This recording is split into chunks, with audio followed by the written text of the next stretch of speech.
Hello everyone, welcome to GGM Motivation. I am your motivator Vivian Naud. Today's motivational topic is all is one.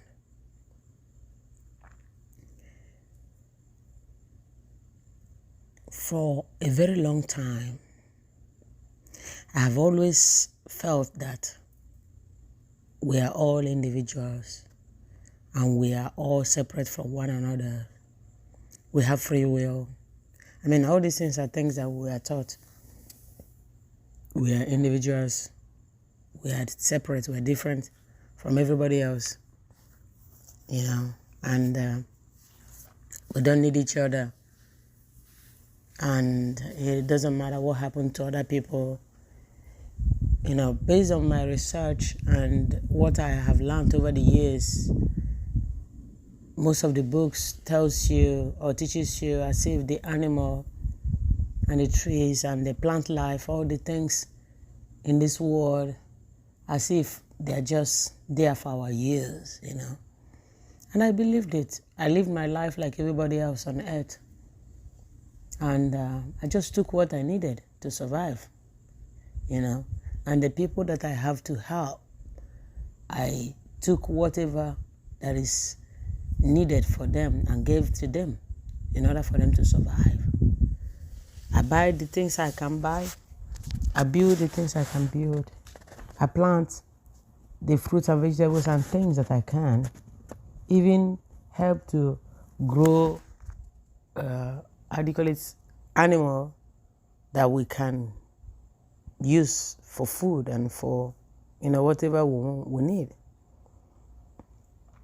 I didn't have any clue about what life is. My focus was mostly on human beings, and my focus was mostly limited to white and black, So with time, as I began to travel around the world and meet people, I realized there were so many people on this planet, people of colors. The earth is actually colorful. It's not broken down into black and white. And besides, there's nothing like black person on earth. No black person. My mother-in-law, we were talking about it one day, and she told me, Vivian, how will you feel if you really see a white person? She brought a cloth that was white and she showed it to me, and we burst out laughing. And I asked her, what do you think will happen if really a black man or woman just shows up, or a child? We brought out the black cloth and we put it against the white and we screamed and laughed. It was so funny and hilarious. But for years, I lived my life this way. In my country of origin, where I was born, we did not call people black, white people, people that are called fair skin, we didn't call them white, we called them yellow. And up to this day, it's very difficult to go over there and convince any of them otherwise that people are not yellow, that they are white, or they are, cocoa or hot chocolate or or brown. So it's all about your mind, your perception. And apart from my people, there are people all over the world who have their own idea of their perception of how the colors of one another look like. But now let's remove our mind a little bit from just mankind, because we have been so self-absorbed and so engrossed by ourselves. We're too self-centered as human beings. We became so blinded and selfish that we ignore that there are other life forms on earth. So, because of this, and in a funny way, I don't really blame us so much, because right now I know that most of us were asleep, and many are still asleep right now as I speak to you. And such a slumber, because it's a deep slumber, not just a small sleep, can blindfold anybody into feeling and seeing only themselves. There are so many other life forms on earth. And when we go back to mankind, there are so many other races of men on earth. If you call it race, if you want to divide it that way, colors, assorted colors, beautiful in every way. For me, I've always seen everything and everyone as beautiful. So as I travel the world and I met people of assorted skin tones, I fell in love with what I see, what I've seen. My communication tools with them over the years has remained the same. Smile, my heart. You know, we got to live in many places, my husband and I, before our daughter came.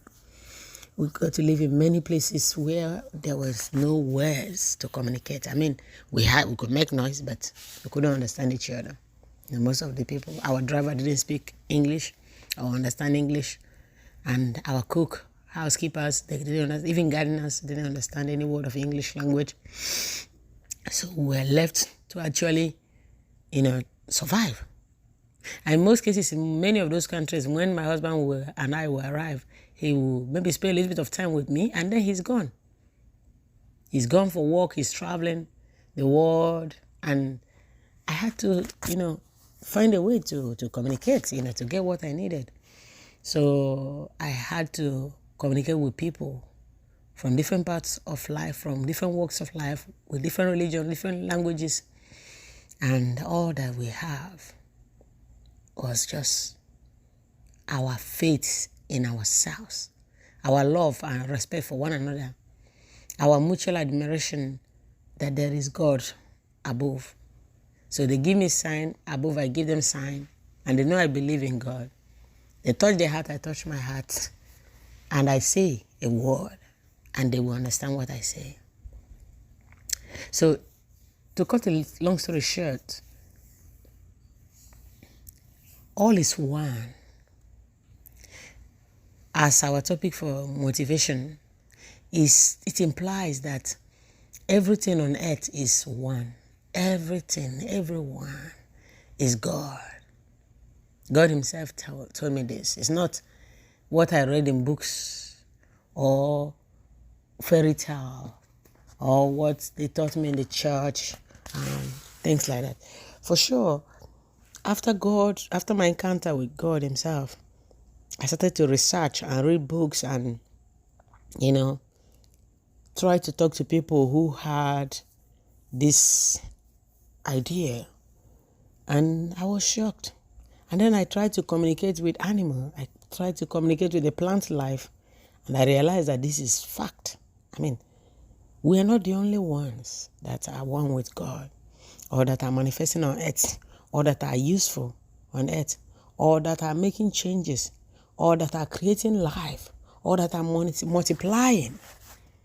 But we are the only ones who are asleep. We are the only one on earth who are unease.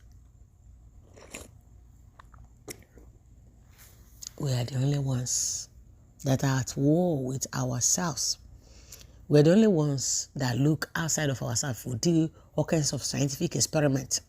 We argue with each other. We argue with ourselves. We quarrel 24 hours. The littlest thing just set us off, And we are actually the ones that are the most blessed among all of God's creations. We are lifted up like the Most High God. We are put in charge of everything, But at one time, because we had a crisis of consciousness, we lost our path. We became kind of semi-comatose, like fell asleep. And we became blind. We stopped to see who we are. We stopped to acknowledge and appreciate what is in front of us. We lost our touch and our feeling and connection to the divine spark. We felt that the divine spark has run away from us, or that it has seeped out from within us. And we declared it and screamed it. All these years and centuries and eons, we've been running around looking to reconnect with God, looking for the divine spark where we lost it. We have been searching everywhere. We have excavated the earth. We have gone to space, and we have tried everything just to reconnect with God and become like the other life forms on earth are calm and at ease. But it has eluded us until now. Why? Because we have been asleep and we have been wanderers and wandering everywhere, looking and searching in the wrong direction. We believe that the spark is so far away from us. So we explore the universe and even the cosmos. We have done that. Yet, that which we seek for has been seeking us. That which we have been searching for all over the world and everywhere has been calling on us. It has been within us, the last place that we have chosen to look. If you tell anybody, look within you, they'll be like, my goodness, it's so crazy and creepy. So it took me a while. I do not blame anyone. I was just like everyone else. I was busy looking elsewhere, and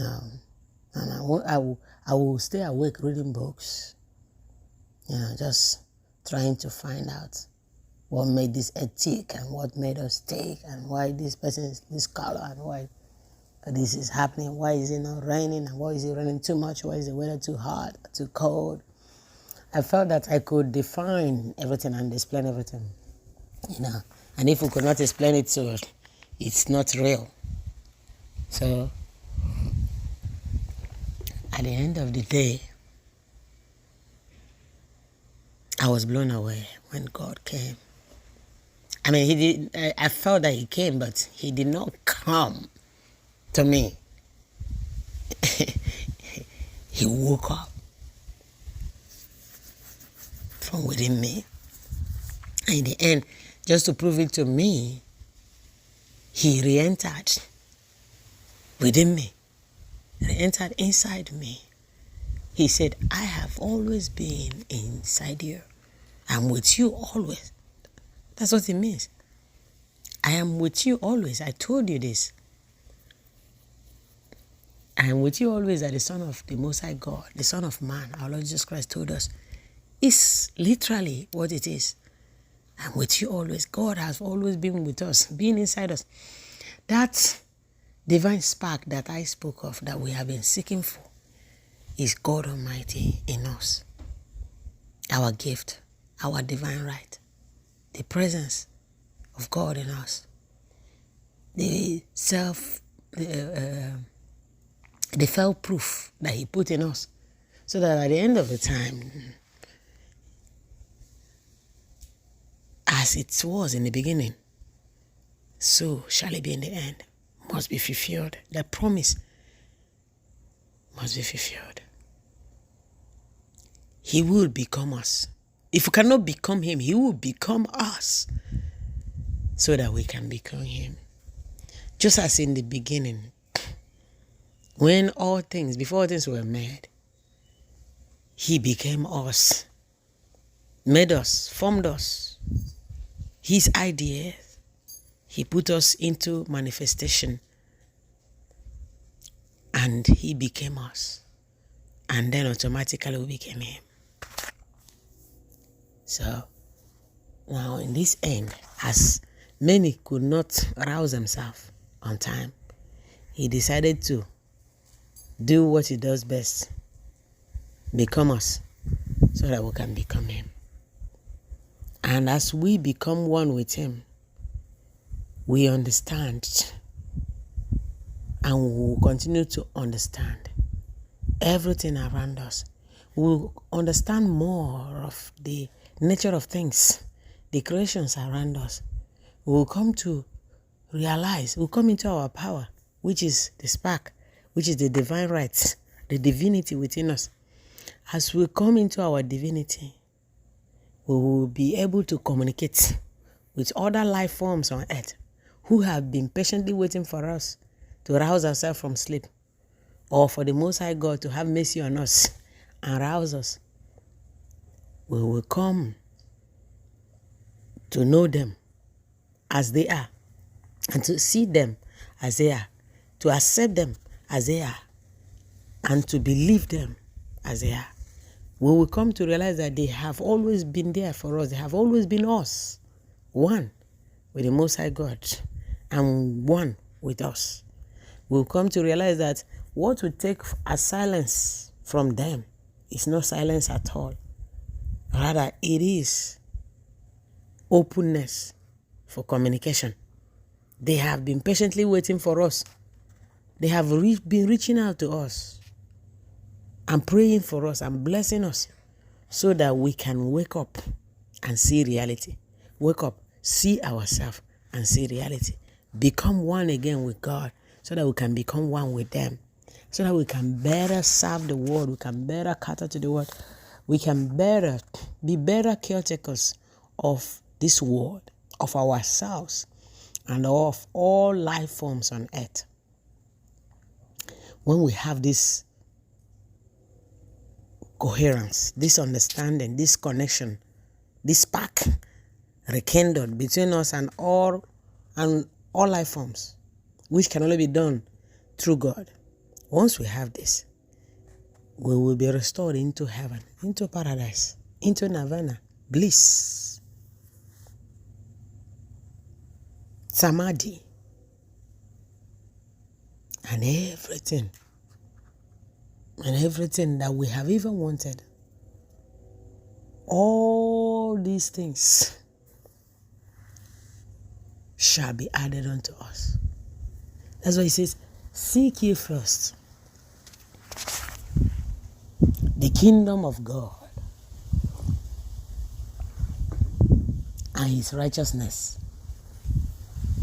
and all other things will be added unto you. What it means is that, first of all, we have to rouse ourselves from sleep, from this slumber.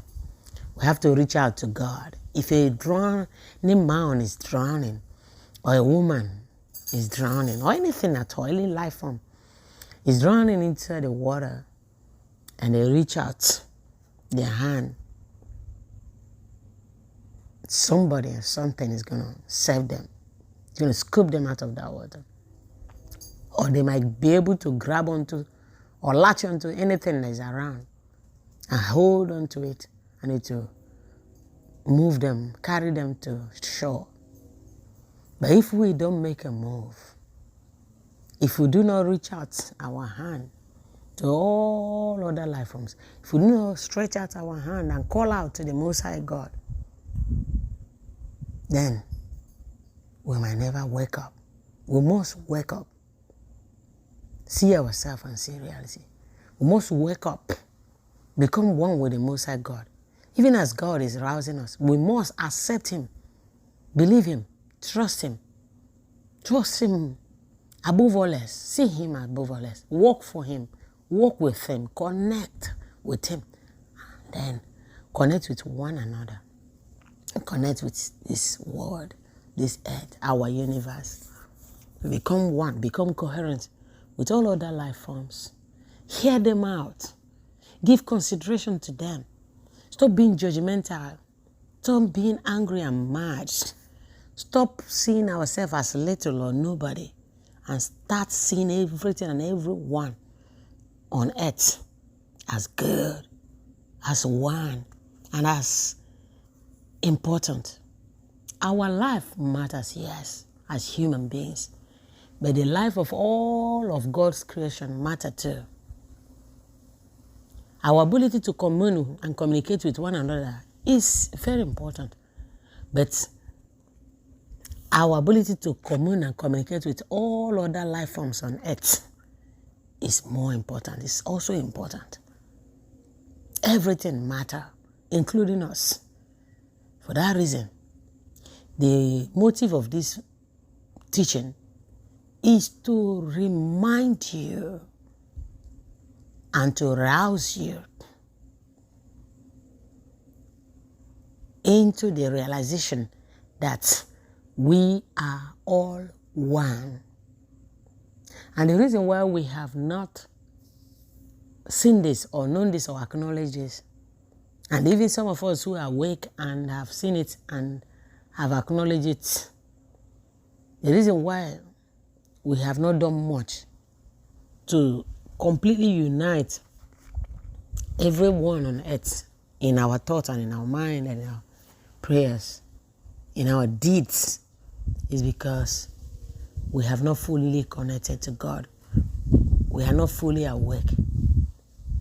So God gave me this message to share with you so that it will jumpstart you. Because, when a car, the battery dies or the battery goes to sleep, another car can be used. If you can just connect the cable, can be used to jumpstart the other car that is kind of sleepy. It's the same thing with human being. The same thing with all the life forms on earth. All the life forms on earth are awake. They're awake. They never went to sleep. They are still in heaven. They trust God explicitly. They accept everything as it is because they know that everything is God and everything is the will of God. They are not afraid to die. Have you seen you just slaughtering the chicken to cook for your food? Slaughtering the animals to cook?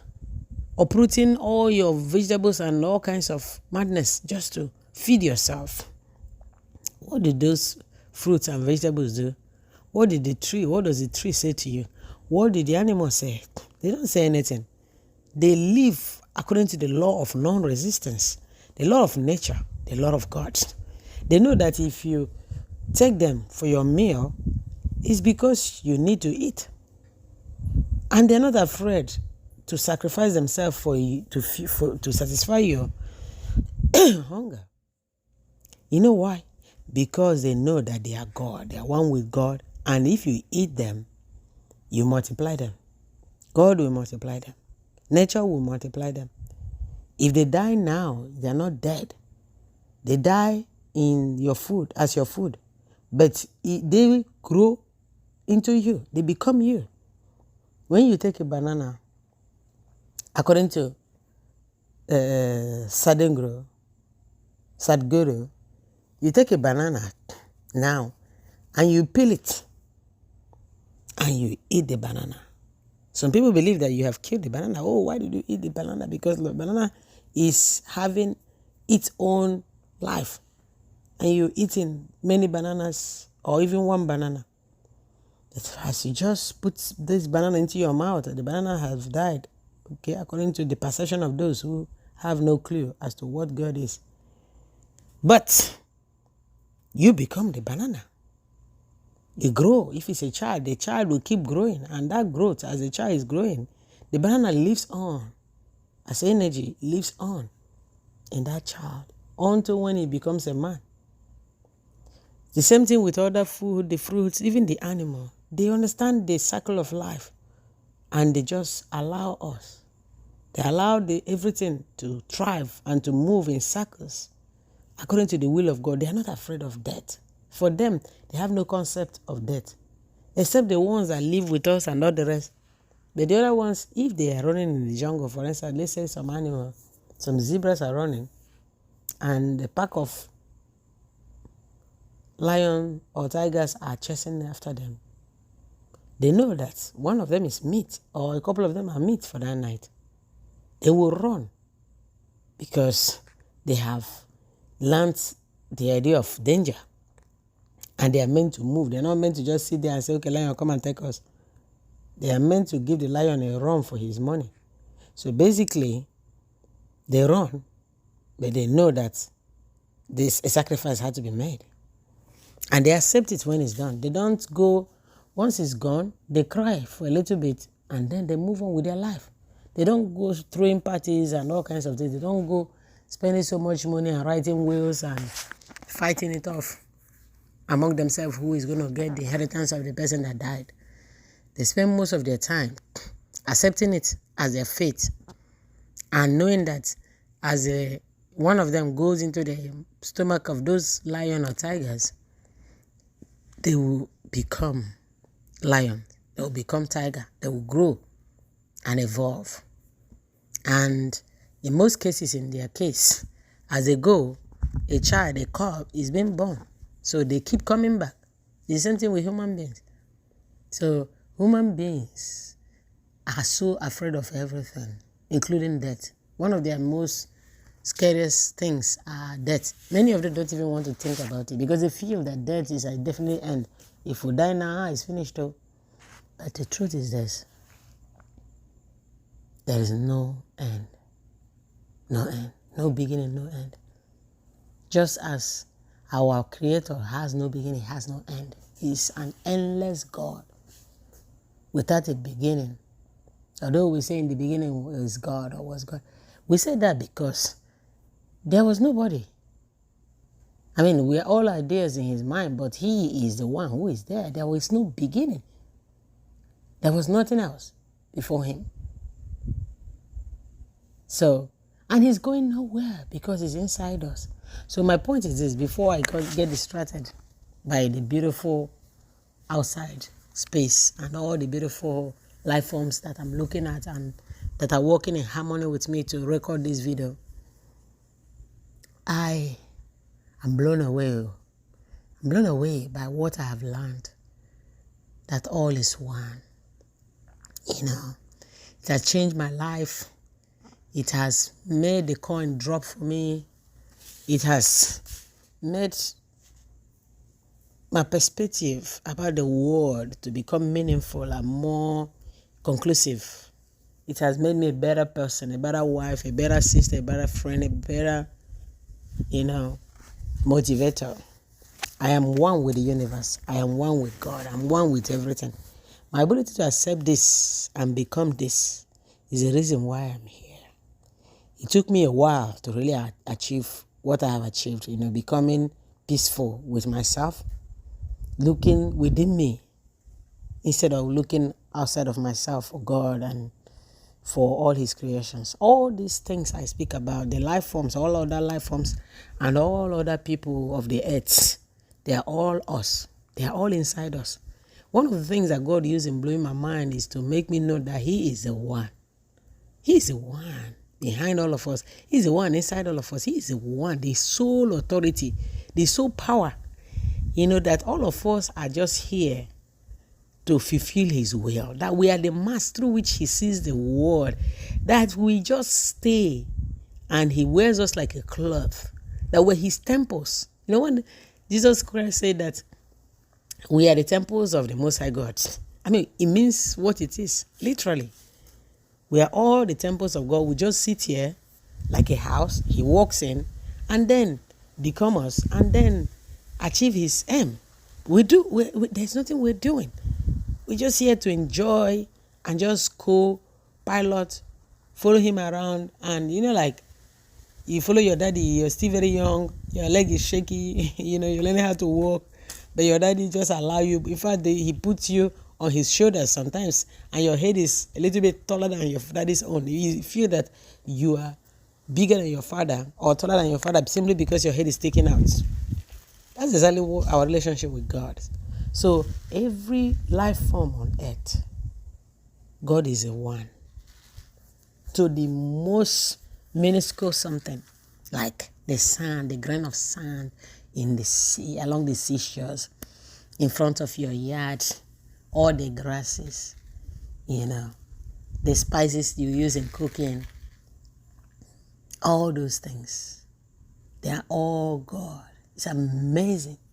Even the things that you created by yourself, that you think, they are objects and stuff, because you, that has the divinity, the spark of the Most High God, have created them.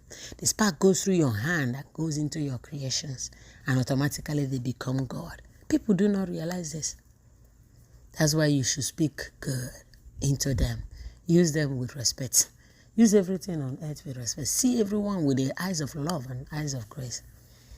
If you see everything, including yourself, everything and everyone, with the eyes of grace, if you see them as God and accept them as God, if you observe them as God and you connect with them as you would with God, all of them will walk like God for you. They walk according to the will of God. They will act and manifest the will of God for you in your life and the life of you or your loved ones. So this is what it means. We are all one. We are all connected. There is no other, and that none is greater than the other. The fact that we are all God or that we are all one does not mean that our Most High Daddy, the Most High Creator, does no longer exist. What it means is that we are His manifestations. I remember for many years, I've always believed in God and been a very godly person, you know. So when people meet me and they try to talk religion or talk to me, I just release a few words and they will say, so where is He? You know, show us a God. I didn't have the right answer for them then. But now I have more than one answer for them. It's that simple. Just look around you. You see Him everywhere. He's in everything. He's in all things. You know, He doesn't need to come out and stand in front of you and be yelling or fighting or quarreling with you and say, I'm God, I'm God. No. But it doesn't mean He's not there. He is there. What we are doing and what He has done is to spark all of us up awake, just like recharge. So He is charging us so that we can wake up and realize that we are God and be able to reconnect with His earth, with His creations, all His creations, become one with them, become coherent with them, so that we can manifest our full potentials. Many of us have been living below power. We live below our potentials. Many people come to the earth, they never fulfill their mandates. Many of them die even before time. The reason being that they have no idea who they are. They did not realize that they are one with God. They did not realize that they are a piece of God. They did not realize that they are a drop from the ocean of the Most High. And the drop, just a drop of God is more than enough. It's powerful enough to achieve its destiny, to reach its destination, to become whatever it wants to be. If only they knew this, they would still be alive. They would have achieved their mandate. The realization that we're all one and the connection with everything makes anyone that reached that level, if you ever got so lucky to be alive and realize your divinity, use it to connect to everything and manifest it in fullness, you become unstoppable, become very powerful, become very rich, very successful.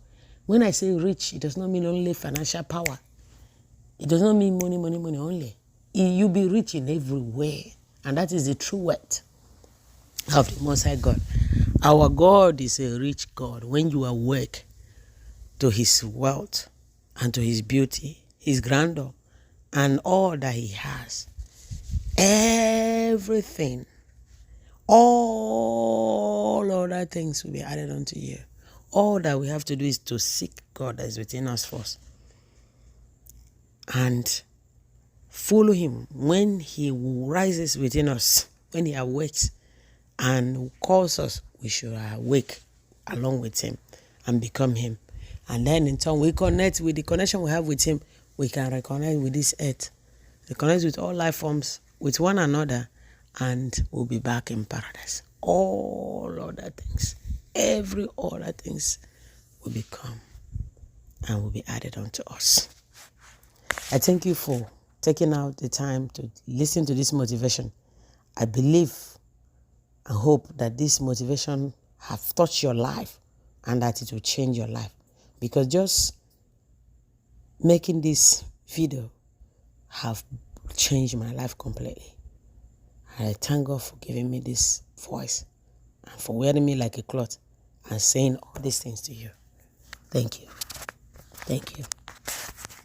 Thank you.